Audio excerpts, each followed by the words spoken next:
എല്ലാവർക്കും നമസ്കാരം. ഇന്ന് നമ്മള് പഴംനുറുക്ക് ഉണ്ടാക്കാൻ പോവാണ് കേട്ടോ. ഓണമല്ലേ. എന്റെ ചെറുപ്പത്തിൽ എന്റെ വീട്ടില് ഇങ്ങനെ പഴംനുറുക്ക് ഉണ്ടാക്കി ശീലമില്ല. അവിടെ നമ്മള് സാധാരണ ഇതേപോലെ നുറുക്കിയിട്ട് പഴം പുഴുങ്ങിയെടുക്കില്ലേ. പഴം പുഴുങ്ങിയതും അടയും ഉപ്പേരിയും പപ്പടവും, ഇതാണ് നമ്മുടെ ഒരു ബ്രേക്ക്ഫാസ്റ്റ് രീതി. അത് കഴിഞ്ഞ് ഇവിടെ വന്നപ്പോഴാണ് ഇങ്ങനത്തെ പഴം നുറുക്ക് നമുക്ക് ശീലമുള്ളത്. അപ്പോ പഴം നമുക്ക് വേവിക്കാൻ വെക്കാം. ഉരുളിയിൽ വെള്ളം ഒഴിച്ചിട്ട് പഴം അങ്ങോട്ട് വെക്കുക. ഇനി ഇതല്ലെങ്കിൽ നമ്മള് പുഴുങ്ങിയെടുക്കില്ലേ, ഇഡ്ഡലി പാത്രത്തിൽ വെച്ചിട്ട് പുഴുങ്ങിയിട്ടാണെങ്കിലും എടുക്കാം. പക്ഷെ ഇങ്ങനെയാണ് ഇവിടെ ചെയ്യണ ഒരു ശീലം. അപ്പൊ ഇതൊന്ന് വേവട്ടെ. അവിടെ അമൃതവർഷം ജിമ്മൊക്കെ കഴിഞ്ഞ് വന്നിരിക്കുകയാണ്. അവിടെ അപ്പോഴത്തേക്കും കുച്ചിപ്പുടി പ്രാക്ടീസിന് ആള് വന്നിട്ടുണ്ട്. കലോത്സവം പ്രാക്ടീസ് നടക്കുകയാണ്.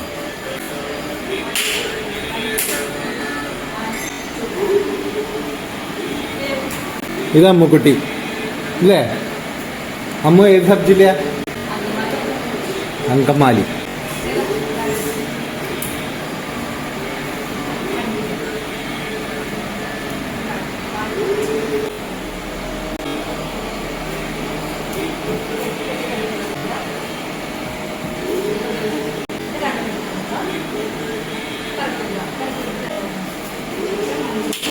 നമുക്ക് നമ്മുടെ പാചകത്തിലേക്ക് പോവാം. അമ്മു അവിടെ പഠിക്കട്ടെ.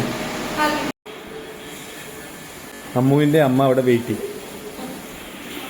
നമ്മുടെ പഴം വെന്തു, വെള്ളമൊക്കെ വറ്റി.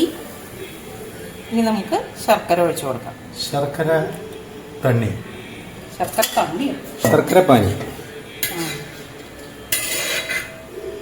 ഇവിടെ ഒരുപാട് മധുരം ഇഷ്ടമല്ല, എന്നാ പഴത്തിന് മധുരം ഉണ്ടല്ലോ. അപ്പൊ അതിന് പാകത്തിനുള്ള കുറച്ച് ശർക്കര, ഞാന് ഒരു ഉണ്ട ശർക്കര ഉരുക്കിയതാണ് കുറച്ച് വെള്ളത്തിൽ. അതിന്റെ ബാക്കി ദേ ഇവിടെ ഉണ്ട്.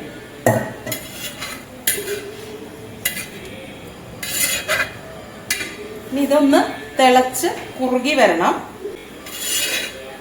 കുറുകട്ടെ. അപ്പൊ ദാ ശർക്കരയൊക്കെ ഇങ്ങനെ പൊതിഞ്ഞ് ഉരുക്കി വറ്റി ഇതിലിങ്ങനെ പൊതിഞ്ഞൊക്കെ വന്നു. ഒരു നുള്ളു ഉപ്പ് ചേർക്കണ്ട കേട്ടോ. അതെന്താ മധുരത്തിന്റെ കറക്റ്റ് ബാലൻസ് ആവുന്നു.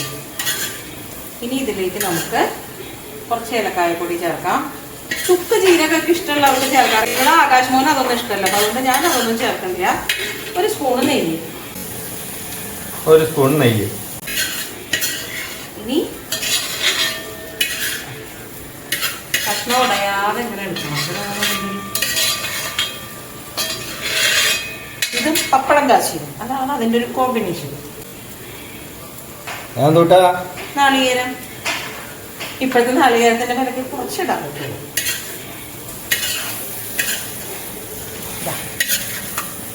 നമ്മുടെ പഴം നുറുക്ക് റെഡി.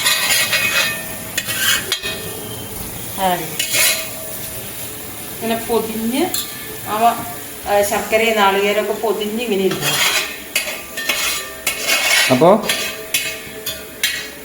അപ്പൊ പഴം നുറുക്കും പപ്പടവും കൂട്ടി എല്ലാവരും ഓണം ആഘോഷിക്കട്ടെ. അപ്പൊ നമ്മുടെ വീട്ടില് പഴം നുറുക്ക് എങ്ങനെയാണ്? പക്ഷെ എനിക്ക് മധുരത്ര ഇഷ്ടമല്ലാത്തതുകൊണ്ട് ഞാൻ പഴം പുഴുങ്ങിയിട്ടാണ് കഴിക്കാറ്. അപ്പൊ നാളെ പുതിയ വീഡിയോയിൽ വീണ്ടും കാണാം. നമസ്തേ.